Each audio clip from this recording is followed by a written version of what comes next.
11 mai 2022, nous sommes à Jenin en Cisjordanie au petit matin. Tsahal mène un raid antiterroriste au cours duquel les événements vont progressivement s'envenimer. Ce jour-là, les forces israéliennes sont prises pour cible par les Palestiniens. Présents sur place pour couvrir l'événement, plusieurs journalistes dont l'équipe d'Al Jazeera. La situation est des plus tendues. Shirin Abu Akleh porte un casque ainsi qu'un gilet pare-balles, mais la journaliste est touchée en pleine tête. Au total, 1000 balles auraient été tirées ce jour-là. Plusieurs enquêtes sont déclenchées après ce drame. Le 24 juin, la porte-parole du Haut-Commissariat des Nations Unies aux droits de l'homme est catégorique.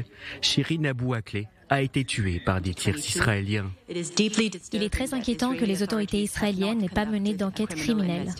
Début juillet, le département d'État américain déclare que la journaliste a vraisemblablement été la victime d'un tir non intentionnel depuis une position israélienne, et ce après que l'autorité palestinienne ait remis la balle fatale à des experts balistiques israélo-américains. Le coordinateur pour la sécurité n'a trouvé aucune raison de croire que sa mort était intentionnelle, mais plutôt le résultat de circonstances tragiques pendant un raid mené par les forces armées israéliennes à Jenin. Israël est alors blâmé de toutes parts, à commencer par l'autorité palestinienne, l'ONU, le Haut-Commissaire des Nations Unies aux droits de l'homme, ainsi que par plusieurs médias. Tous réalisent leur propre enquête à charge contre Tsahal.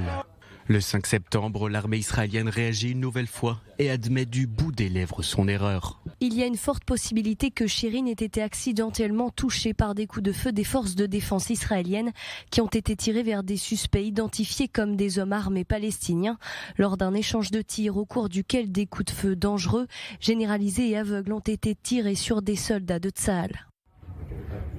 Mais la famille de la défunte n'en reste pas là. Le 10 novembre dernier, Lina Abu Akleh, la nièce de la journaliste, ainsi qu'Ali Samoudi, producteur d'Al Jazeera, se retrouvent du côté de Genève. Nous voulons la justice et nous voulons que l'agresseur et le soldat soient tenus responsables. Devant les institutions onusiennes, ils demandent réparation.